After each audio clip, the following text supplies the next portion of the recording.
ಶ್ರದ್ಧೆ ಭಕ್ತಿ ಮೇಳೈಸಿರುವಂತ ಕಾರ್ಯಕ್ರಮ ಇದು.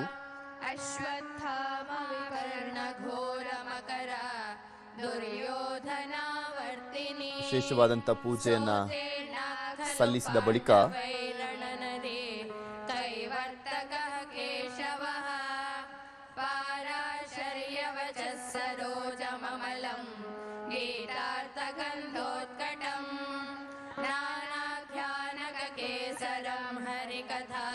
ಶ್ರೀಕೃಷ್ಣನ ಎದುರು ಪುತ್ತಿಗೆ ಶ್ರೀಗಳಿಂದ ಗೀತ ಲೇಖನ ಯಜ್ಞ ದೀಕ್ಷೆಯನ್ನ ಸ್ವೀಕರಿಸಿರುವಂತದ್ದು.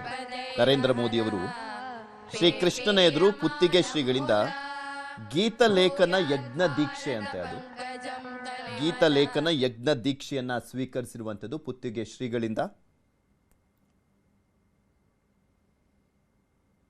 ಅದಾದ ನಂತರ ಚಂದ್ರಶಾಲೆಯಲ್ಲಿ ಪೇಜಾವರ ಶ್ರೀಗಳು ಮತ್ತು ಅಷ್ಟ ಮಠಾಧೀಶರನ್ನ ಭೇಟಿ ಮಾಡಲಿದ್ದಾರೆ. ಇಲ್ಲಿ ಪರ್ಯಾಯ ಶ್ರೀಗಳ ಸನ್ಯಾಸ ದೀಕ್ಷೆಯ 50ನೇ ವರ್ಷಾಚರಣೆ ಈ ಸಂದರ್ಭ. ಅದರ ಅಂಗವಾಗಿ ಪುತ್ತಿಗೆ ಮಠದಲ್ಲಿ 2 ಕೋಟಿ ವೆಚ್ಚದಲ್ಲಿ ನಿರ್ಮಿಸಲಾಗಿರುವಂತಹ ಸುವರ್ಣ ತೀರ್ಥ ಮಂಟಪ ಕೂಡ ಉದ್ಘಾಟನೆ ಆಗಿದೆ. ನಿಮಗೆ ಈಗ ತೋರಿಸ್ತಾ ಇದೀವಲ್ಲ, ನರೇಂದ್ರ ಮೋದಿ ಅವರು ಅಲ್ಲಿ ಕುತ್ಕೊಂಡಿದ್ದಾರಲ್ಲ, ಶ್ರೀಕೃಷ್ಣನ ಎದುರು ಪುತ್ತಿಗೆ ಶ್ರೀಗಳು ಅವರಿಗೆ ಗೀತ ಲೇಖನ ಯಜ್ಞ ದೀಕ್ಷೆಯನ್ನ ಕೊಟ್ಟಿರುವಂಥದ್ದು. ಗೀತ ಲೇಖನ ಯಜ್ಞ ದೀಕ್ಷೆ ಅಂತೆ ಅದು.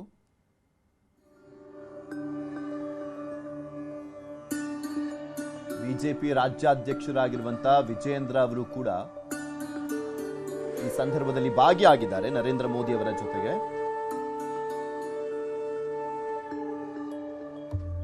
ಗವರ್ನರ್ ತಾವರ್ ಚಂದ್ ಗೆಹ್ಲೋಟ್, ಕೇಂದ್ರ ಸಚಿವ ಪ್ರಹ್ಲಾದ್ ಜೋಶಿ, ಬಿಜೆಪಿ ರಾಜ್ಯಾಧ್ಯಕ್ಷ ವಿಜೇಂದ್ರ ಯಡಿಯೂರಪ್ಪ,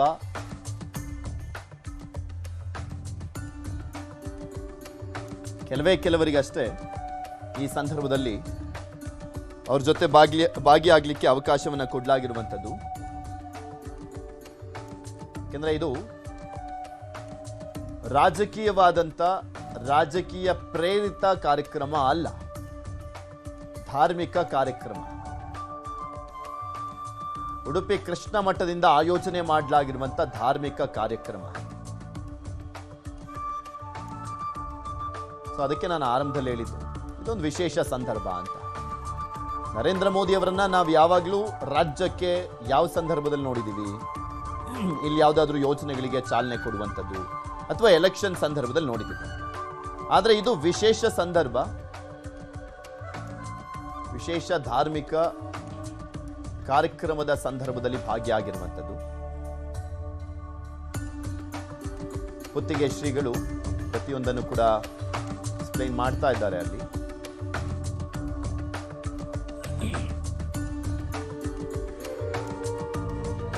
ಅಷ್ಟ ಮಠಾಧೀಶರನ್ನ ಅಲ್ಲಿ ಭೇಟಿ ಮಾಡಲಿದ್ದಾರೆ ನರೇಂದ್ರ ಮೋದಿ ಅವರು.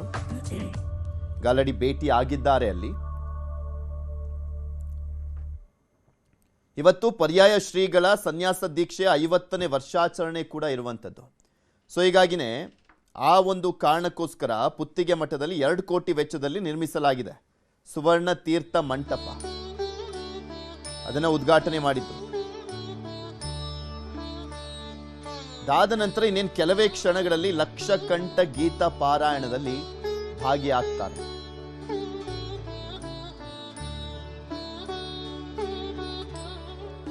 ಆ ಲಕ್ಷಕಂಠ ಗೀತ ಪಾರಾಯಣ